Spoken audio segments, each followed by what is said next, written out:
Tá bom, né? Vamos começar a aula 8 de História. História do Brasil.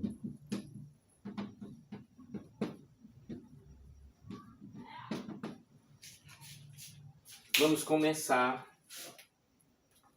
explorando uma curiosidade histórica. A primeira brasileira não era uma índia. A ideia corrente de que foram os índios os primeiros a habitar o território brasileiro recebeu um forte abalo. Luzia, a primeira brasileira conhecida, não era índia, segundo o estudo apresentado em um encontro científico nos Estados Unidos, pelo pesquisador brasileiro Walter Neves, da Universidade de São Paulo. Ao contrário do que se imaginava, o mais antigo crânio humano encontrado no Brasil não era de uma pessoa do grupo conhecido pelos cientistas como mongoloides, isso é, populações asiáticas e nativas americanas. O crânio pertenceu a uma mulher com idade entre 20 e 25 anos, batizada como Luzia, por Neves e seus colegas. Características desse crânio faz com que ele seja mais parecido com africanos e australianos do que com o índio das duas Américas. Luzia não é somente a primeira brasileira, é também o ser humano mais antigo já encontrado no continente americano, com idade estimada de 11.000 a 12.000 anos atrás. Portanto, vamos começar o assunto da aula. Economia colonial.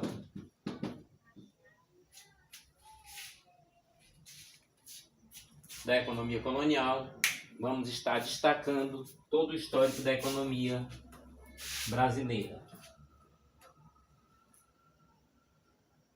O perfil econômico brasileiro durante o período colonial se baseou, a produção local variava ao sabor dos interesses econômicos internacionais, ora europeus, ora norte-americanos, dependendo do período. Durante o período colonial, Portugal detinha o monopólio do comércio brasileiro, vendendo produtos manufaturados como tecidos, alimentos e ferramentas. E o Brasil vendia gêneros tropicais, açúcar, algodão, fumo, etc. Os comerciantes portugueses controlavam também o único tipo de comércio que não era feito diretamente em Portugal. Era o tráfico de escravos, tipo de comércio denominado escambo. Consistia na troca de escravos africanos por tabaco e aguardente. Portanto, tráfico de escravos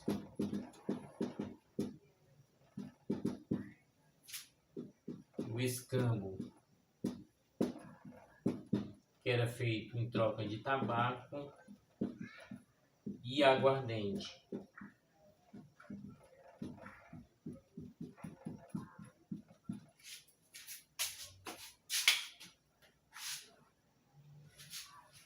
A cana-de-açúcar,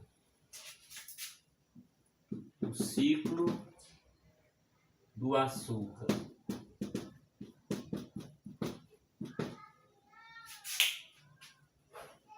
A cana-de-açúcar é originária da Índia, sendo conhecido muito antes de Cristo. Então, originária da Índia, né? Originária da Índia. Da Índia e da China passou a Pérsia, na época de Alexandre, e daí para a Síria, Egito e Sicília. No século XIV, o infante Dom Henrique introduziu na Ilha da Madeira. Dom Henrique introduziu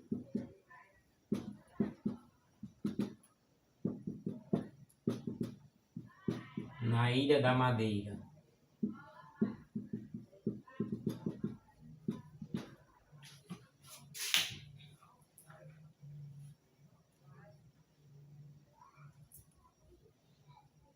Deu a Portugal um produto que faria fortuna e que sozinho rendeu no Brasil mais do que todos os outros reunidos, inclusive a mineração. Antes de sua divulgação na Europa, era o açúcar um produto raro e misterioso. No século XVI, porém, seu uso se tornou geral, deixando de ser usado como medicamento ou requinte culinário para se tornar popular. Então, a partir do século XVI, o açúcar tornou-se popular.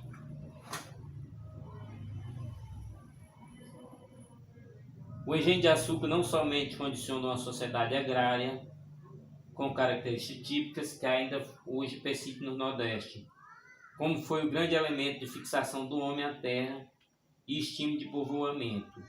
A força dos canaviais marcou a formação do Nordeste brasileiro, projetando-se por toda a história regional, não sendo interrompido nem mesmo com o domínio holandês. Então vamos colocar aqui o engenho do açúcar.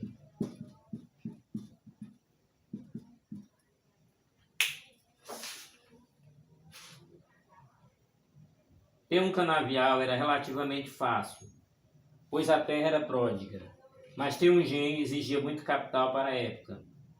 Para sustentar todo o Estado, a política mercantilista da monarquia portuguesa tinha necessidade de empreendimento rentável.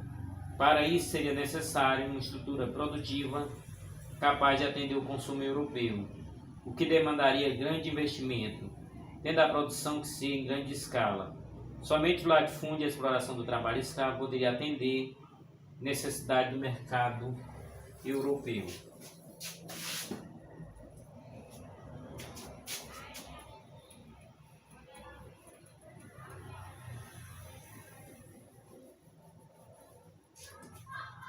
Portanto, a base, latifúndio,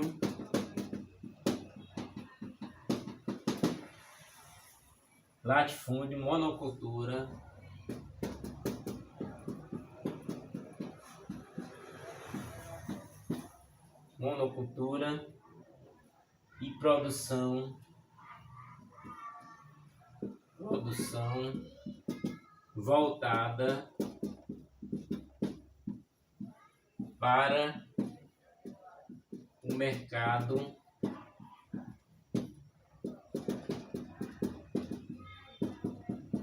externo.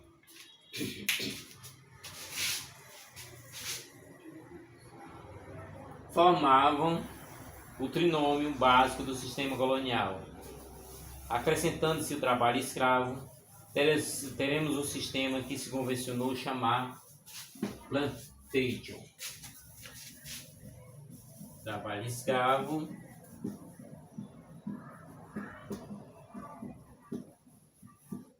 então nós temos o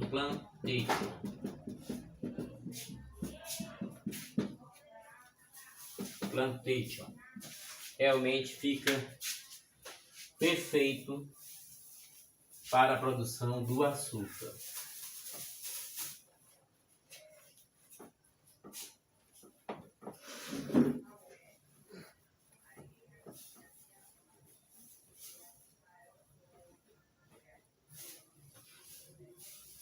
A empresa açucareira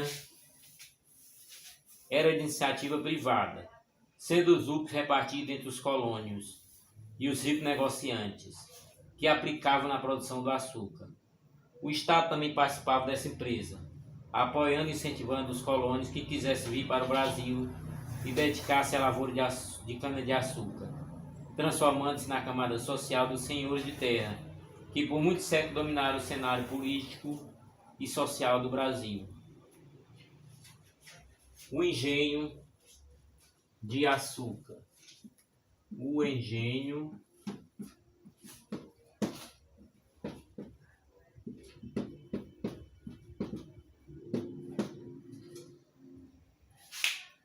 de açúcar era a unidade básica de produção no Brasil colonial, praticamente autossuficiente. O engenho produzia quase tudo que seus habitantes precisavam.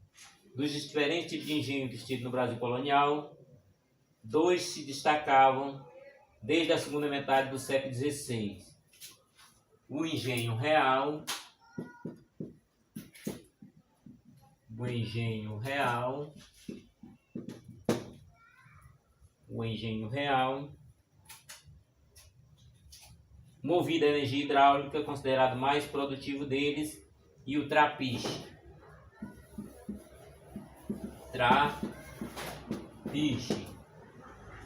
movido a tração animal, considerado de menor produtividade. O engenho era constituído terras para o plantio,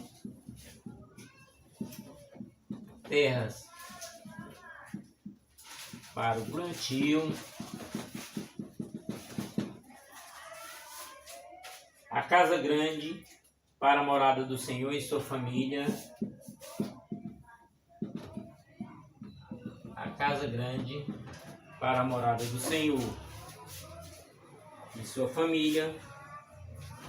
a senzala, onde ficavam os escravos, a mão de obra,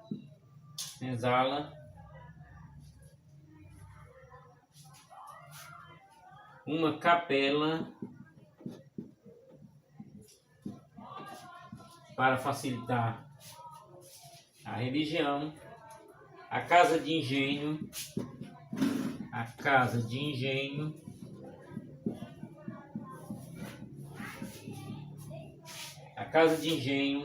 onde se concentrava a principal tarefa produtiva de transformação da cana-de-açúcar.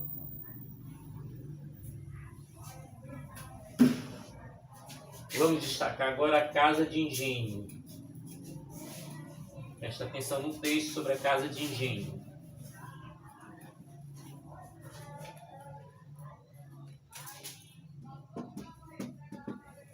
A casa de engenho.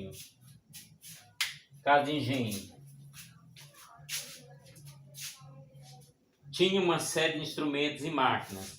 Uma moenda para amassar a cana, uma caldeira para apurar o caldo de cana, a garapa, um lugar para se condensar esse caldo, e depois ia para a casa de pulgar, onde o produto era branqueado para depois ser embalado em caixa de 750 quilos e enviados para Portugal. O engenho produzia em média entre 3.000 e 10.000 arrobas, entre 45.000 e 150.000 quilos de açúcar. Para se ter uma ideia, somente a região de Pernambuco exportava mais de 200.000 arrobas por ano, 3.000 toneladas. Vê-se que o principal objetivo do engenho era a produção do açúcar para atender o mercado europeu. Então, era o açúcar para o mercado europeu. O açúcar para o mercado europeu.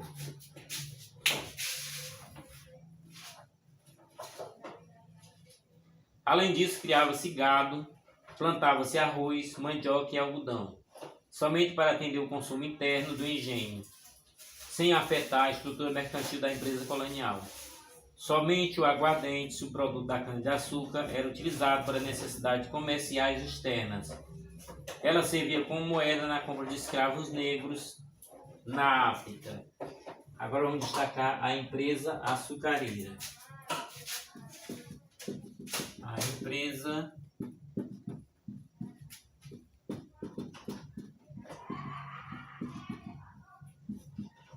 A empresa açucareira.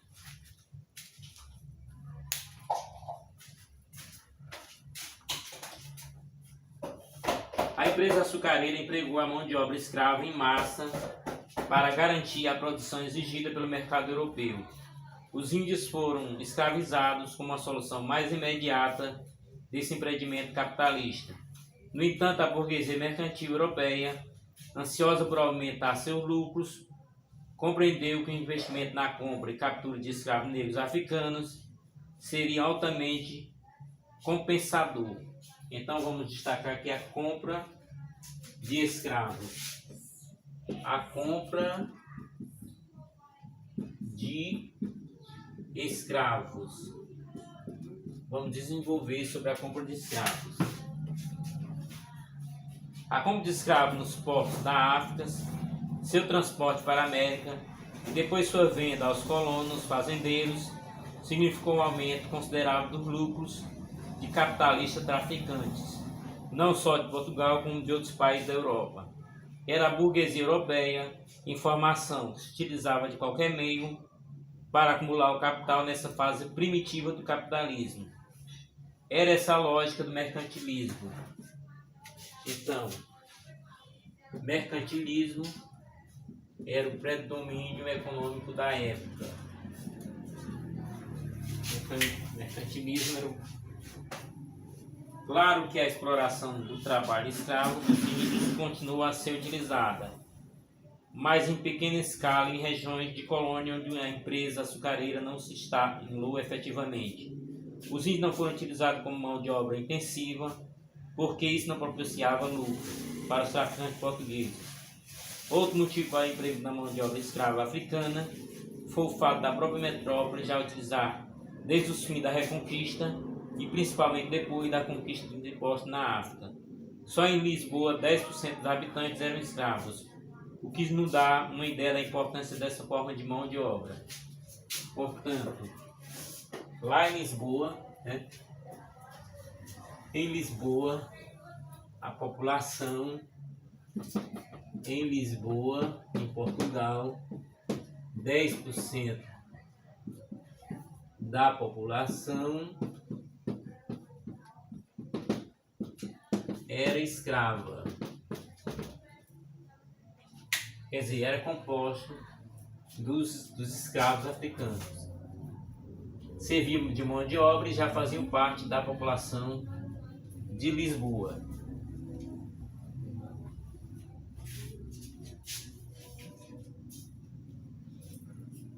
Atividades subsidiárias,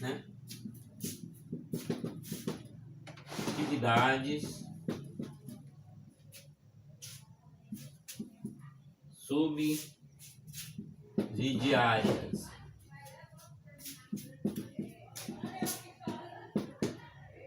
Atividades subsidiárias. Essas atividades complementavam a necessidade da sociedade, contribuindo para reforçar a atividade principal. Podemos destacar o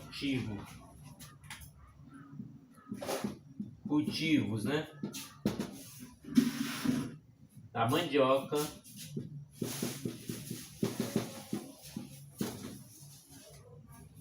tabaco, algodão,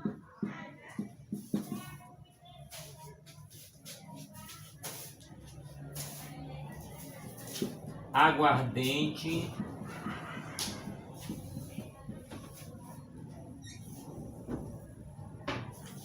rapadura, criação de gado e drogas do sertão.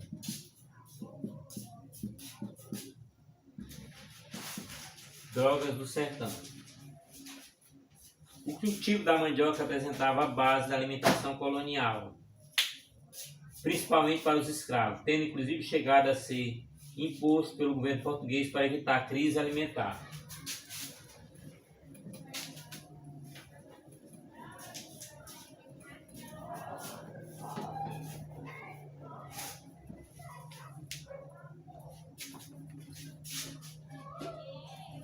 Na virada do século XVII para o século XVIII, a produção de fumo aumentou bastante. Do século XVII para o século XVIII, a produção de fumo aumentou bastante, sobretudo na Bahia, visto que requeria baixo investimento e era utilizado como instrumento de troca por negros escravos da África.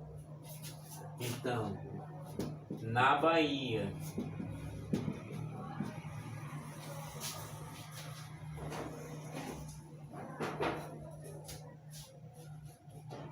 assim como a produção de rapadura e aguardente no litoral de São Vicente. Então, rapadura e aguardente no litoral de São Vicente.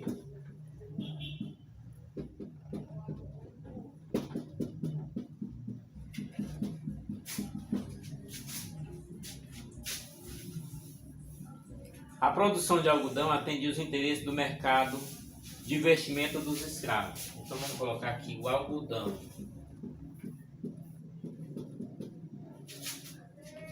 A produção de algodão atendia os interesses do mercado de vestimenta dos escravos, sendo produzido preferencialmente no Maranhão.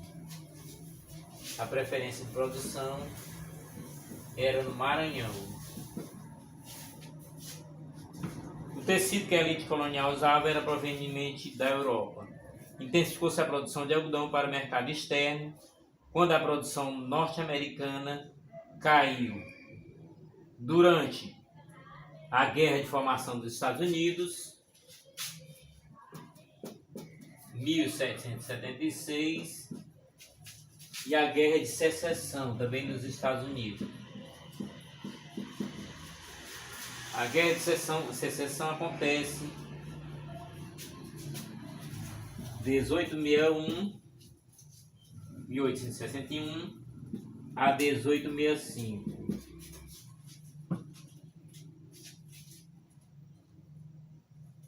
Desse modo, aquece também o mercado cearense. Quer dizer, desse modo também aquece o mercado cearense, que também era produtor de algodão.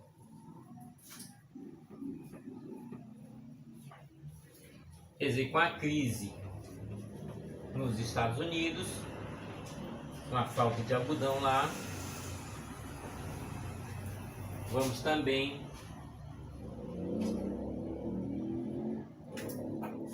aquece o mercado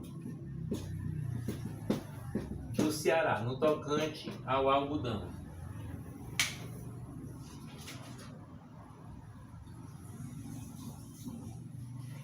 A exploração das drogas do sertão,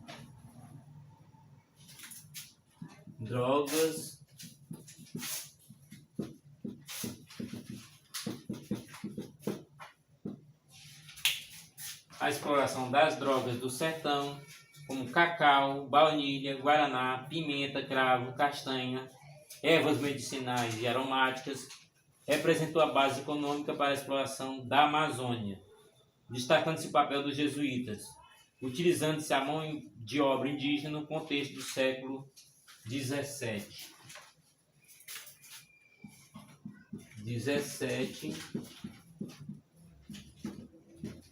Amazônia. Quer dizer, muito contraditório quando se fala de sertão, né? A criação do gado surgiu para atender a necessidade do engenho. Então vamos colocar aqui a criação do gado. A criação do gado surgiu para atender a necessidade do engenho e realizava-se dentro de seus limites. Servia basicamente para fornecer alimento e o couro, utilizado nos instrumentos de trabalho. O crescimento do mercado açucareiro exigiu o aumento da produção e a consequente ocupação das terras disponíveis. O gado, que até aquele momento coexistia com as demais atividades do engenho, foi expulso para ceder lugar à cultura da cana-de-açúcar. Portanto, o início da expansão territorial brasileira, para além do limite da Tordesilha, está muito ligado à pecuária nordestina.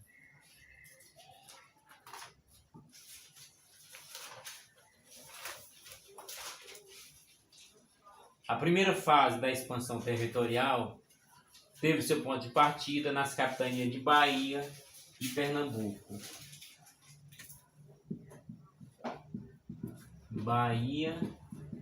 Pernambuco. O avanço dos vaqueiros não se fez pacificamente, pois enfrentou a resistência indígena, confrontado pela atuação dos bandeirantes paulistas.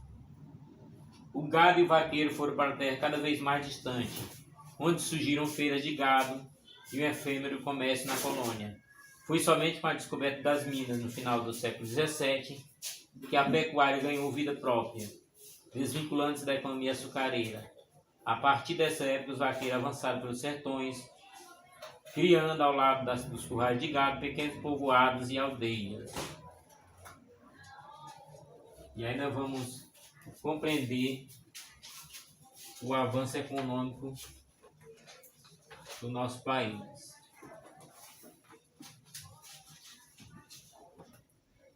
Vamos entrar agora a mineração.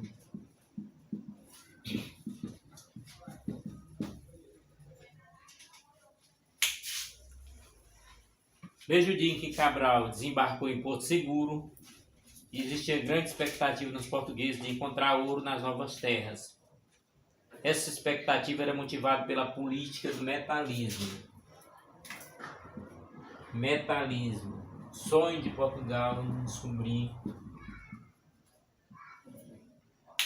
preciosidade no Brasil. A política do metalismo foi compartilhada por todas as monarquias absolutas mercantilistas. Segundo o metalismo, para um país tornar-se rico e poderoso, deveria obter a maior quantidade possível de ouro e prata. Um dos meios utilizados para esse fim era vender mais do que comprar. Outro, considerado mais fácil, era de apoderar-se de minas nas terras conquistadas. O ouro e a prata assim obtidos incrementavam as manufaturas e o comércio europeu, sob o domínio de uma crescente e poderosa burguesia. A Espanha teve a sorte de dominar um vasto território rico em metais preciosos, que afluíram com rapidez para a Europa. Com Portugal não aconteceu o mesmo, pois apesar de também dominarem um vasto território, o ouro não foi encontrado.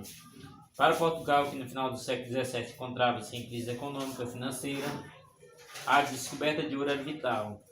Até esse momento, os bandeirantes vasculhavam o interior brasileiro para caçar e escravizar índios e procurar sem sucesso ouro, prata e as famosas pedras preciosas. Somente em 1863, aí vamos começar a nossa história das minas.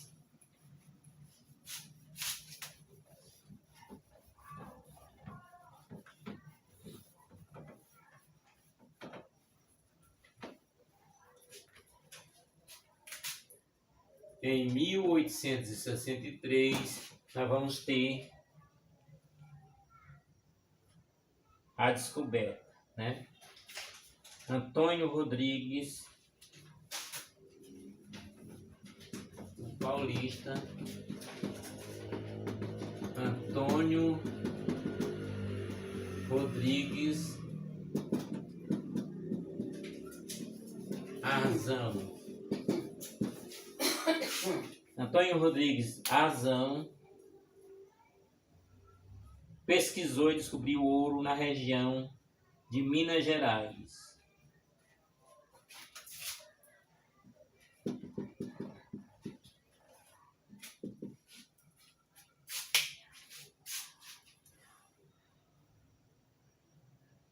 Portugal começou a ter esperança de superar a crise em que estava mergulhado.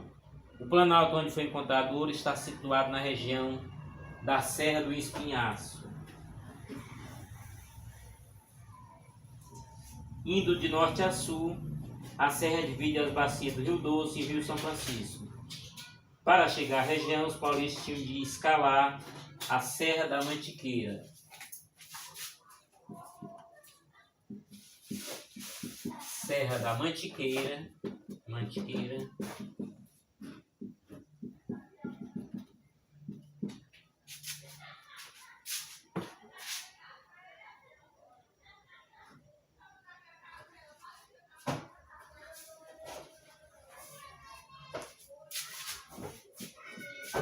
Serra do Espinhaço.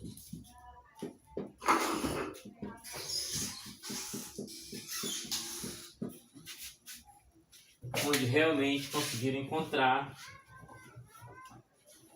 O ouro é encontrado muitas vezes em pequenos planaltos, conhecidos como chapadas, destacado por vales feitos pela erosão. O ouro mais abundante era encontrado no leito dos rios e riachos. Esses locais eram chamados faisqueiros, por brilhar como faísca, quando o solo refletia nas pepitas de ouro. A técnica para a extração do metal era muito simples. Utilizava-se a bateia, uma espécie de bacia, ia-se lavando a areia e as pedras até restar o ouro. Quer dizer, como foi que se começou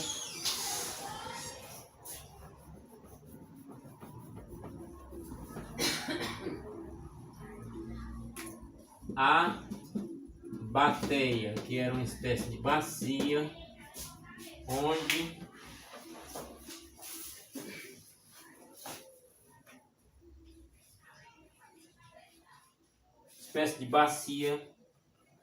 ia se lavando a areia e as pedras até restar o ouro.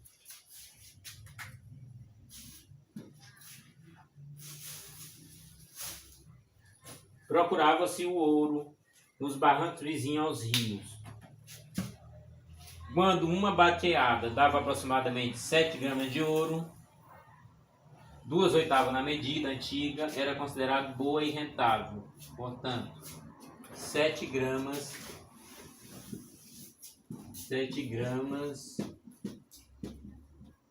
de ouro.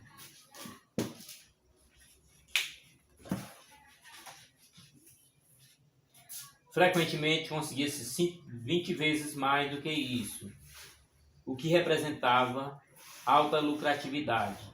A descoberta de ouro na região das Gerais incentivou os bandeirantes a continuarem sua pesquisa exploratória em outras regiões. Em 1718, seguindo o curso do rio, partindo de São Paulo, chegaram à região da atual Cuiabá. 1718, Cuiabá.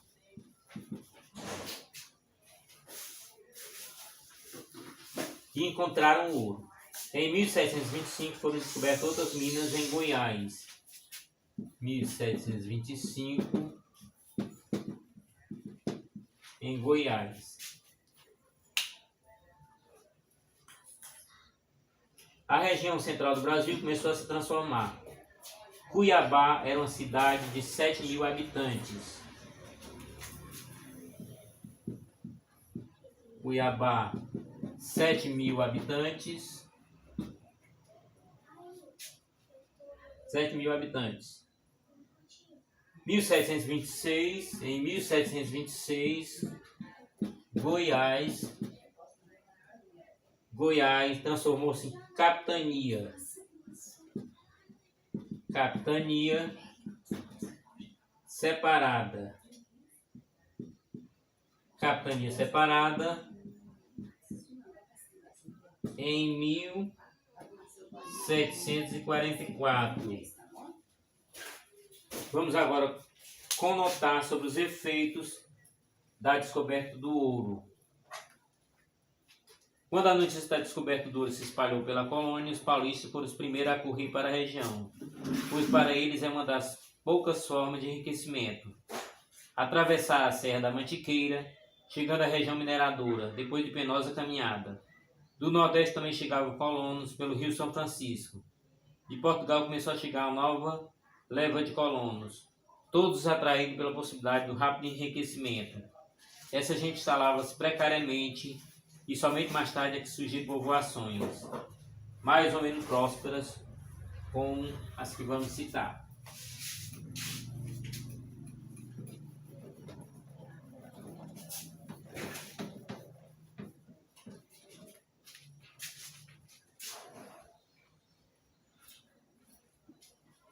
Surgindo aí Vila Rica de Ouro Preto.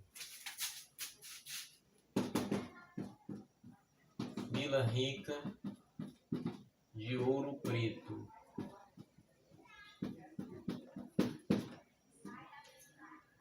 Vila Rica de Ouro Preto.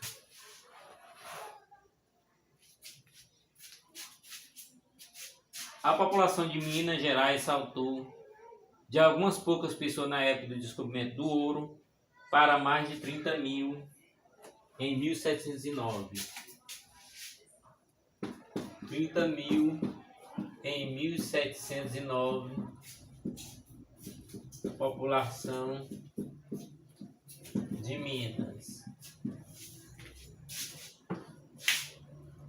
No fim do século XVIII, Minas Gerais contava com quase 500.000 habitantes.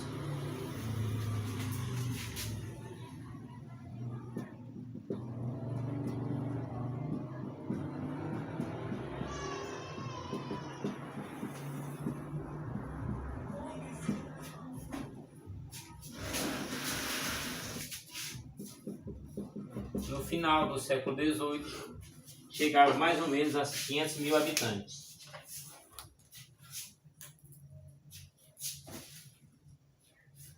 A população foi tomada pela febre do ouro. Febre do ouro. Uma frase histórica a respeito de Minas Gerais. A febre do ouro. Não se preocupava com a agricultura ou com a criação de animais.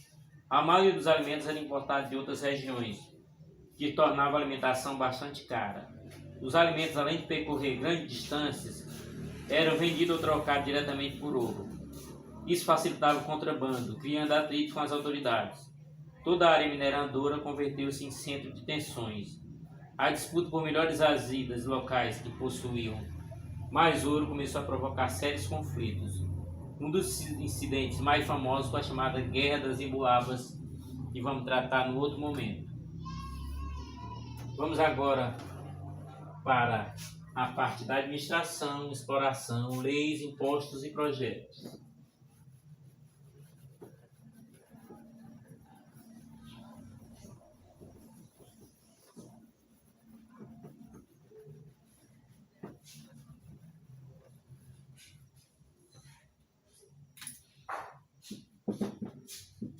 Administração,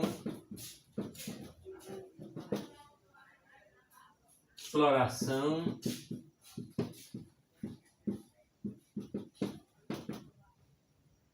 leis, impostos e projetos. Leis, impostos e projetos. Exatamente o assunto onde vamos concluir a nossa aula. Os problemas econômicos e financeiros que envolviam Portugal e, consequentemente, a colônia, levaram a metrópole a pensar de uma forma mais racional de controlar a exploração mineral. O Brasil passava a ser alvo das maiores atenções da coroa. Todas as atividades eram sujeitas à vigilância e à fiscalização rigorosa. Sobre o ouro encontrado, aplicava-se altas taxas de imposto. O mesmo pode-se dizer do comércio entre a metrópole e a colônia. À medida que se descobriram mais jazidas de ouro, maior era a preocupação da coroa em fazer leis sobre a exploração e controle da mineração. Foi assim que em 1702,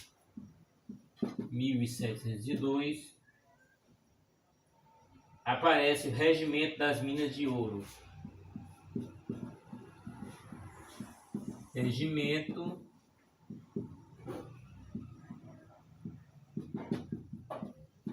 das Minas de Ouro. O que é que se pode dizer sobre esse Regimento das Minas de Ouro? O Regimento das Minas de Ouro criava um governo especial para a região. A Intendência das Minas diretamente subordinada a Lisboa. A Intendência administrava, fiscalizava e dirigia a exploração das minas. Aplicava a justiça sem qualquer desavença e cobrava os impostos, função mais importante. O governo das minas era exercido por um superintendente ajudado por um guarda-mor. Toda a preocupação da coroa era no sentido de vigiar, administrar e cobrar impostos. Não pensava em desenvolver melhor técnica para a exploração do ouro, feito de forma bastante primitiva. Portanto, o governo era ajudado por um guarda-mor, né? Então vamos colocar aqui. Guarda-mor, quem ajudava o intendente das minas.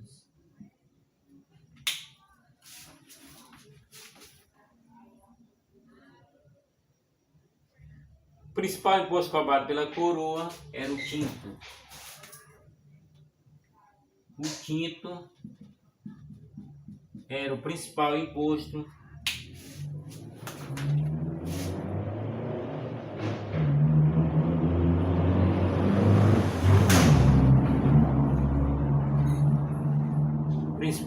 cobrado pela coroa era o quinto, ou seja, deveria ser paga a Portugal a quinta parte de todo o ouro extraído no Brasil. A forma de controle instituída para garantir a arrecadação do quinto foi a obrigatoriedade de fundir todo o ouro encontrado na colônia, através de quê? Das casas de fundição. Casas de fundição. as coisas vão ficando bem claras. As casas de fundição oficiais transformavam o ouro bruto ou pepita em barras marcadas com selo real, retendo a parte devida à coroa. A casa de fundição mais próxima da região das Minas ficava em Taubaté. Taubaté, São Paulo, onde ficavam as casas de fundição. Vamos também falar um pouquinho sobre essas casas de fundição. O que acontecia no caminho das casas de fundição? A longa distância incentivava a sonegação dos impostos. Tentando evitar isso, a coroa aumentou a fiscalização e policiamento, criando postos fiscais nos caminhos que saíam da região mineradora. Criou-se também um outro imposto chamado captação.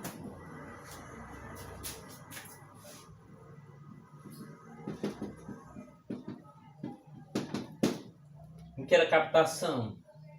Cada mina estava obrigada a pagar determinada quantia por escravo que trabalhasse. Paga por escravo. Cada escravo que trabalhasse, mesmo que o ouro não fosse encontrado, teria que ser pago a captação. Vamos às formas de exploração. Formas de exploração para terminar a nossa aula de hoje. Forma de exploração. Pela legislação, toda jazida encontrada pertencia ao rei. A descoberta deveria ser imediatamente comunicada à intendência das minas, que demarcava o terreno. O descobridor recebia as 2 primeiras datas, lotes que continham minério. Os que possuíam mais escravos para o trabalho na mineração recebiam maiores datas. Para a exploração do ouro não havia necessidade de muita aparelhagem ou técnica sofisticada. O ouro no Brasil era de aluvião, isso é, encontrava-se nas margens do rio, daí sua fácil extração. De aluvião, quer dizer, o ouro era encontrado sem precisar de muita técnica para encontrar. O ouro de aluvião era encontrado às margens do rio, daí sua fácil extração. Podemos verificar que a mineração era uma atividade que exigia menor capital. O trabalho empregado na mineração, como na economia açucareira, também era o escravo, mas havia algumas diferenças. O escravo muitas vezes tinha uma certa participação da produção. Havia, portanto, alguma chance de mobilidade na sociedade mineradora, o que não acontecia na sociedade açucareira. Havia 2 tipos de exploração do ouro. Vamos colocar aqui. As lavras, vamos já especificar. As lavras e os faiscamentos.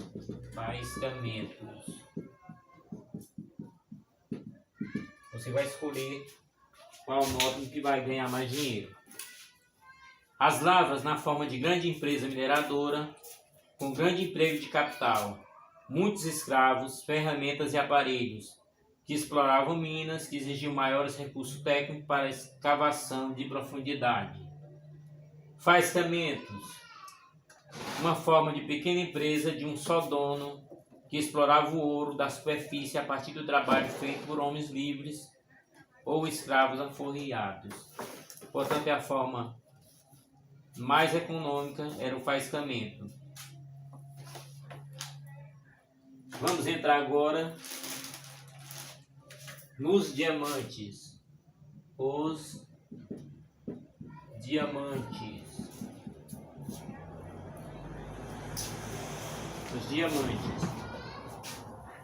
As primeiras descobertas de diamante no Brasil ocorreram junto com a mineração do ouro em 1729. 1729, a descoberta do diamante. Logo o Brasil transformou-se em primeiro produtor moderno de diamante do mundo. Até essa data o diamante era comercializado em pequenas quantidades pelos portugueses, através de entreposto de Goa, na Índia. Portanto, Goa, na Índia, é onde Portugal ainda conseguia negociar os diamantes. De início, a extração era livre e o pagamento dos impostos fazia como do ouro, isso é, pelo quinto. Logo, as autoridades pensaram em outra forma de controle, dada a facilidade de burlar o fisco.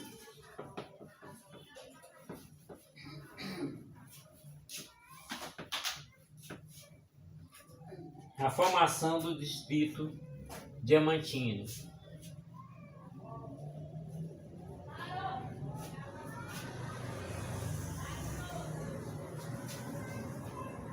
Para impedir a sonegação de impostos, formou-se na localidade de Cabo Frio o distrito diamantino. Cabo Frio, distrito diamantino.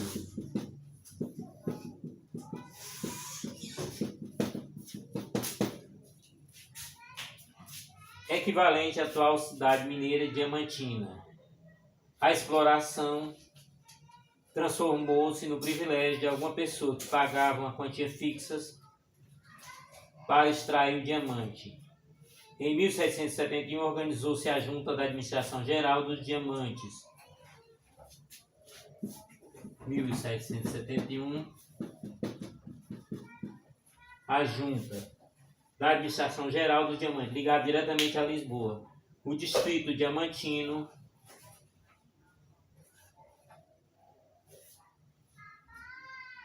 cuja autoridade máxima era intendente, transformou-se num verdadeiro estado dentro da colônia. No distrito diamantino, ninguém entrava ou saía sem autorização do intendente, que tinha poder de vida e morte sobre os habitantes da região demarcada. Localizado no Arraial de Tijuco, o centro administrativo do distrito diamantino fazia valer a autoridade do intendente através de chamados Dragões das Minas.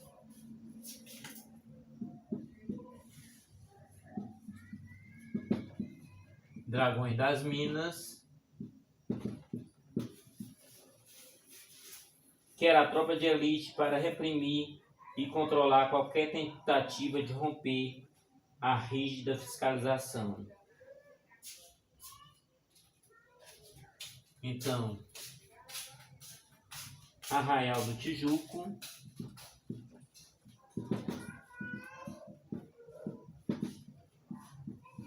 portanto, aqui terminamos o conteúdo sobre a mineração e depois nós vamos continuar na próxima aula sobre a sociedade colonial. Não deixe de assistir às aulas anteriores e até a nossa próxima aula.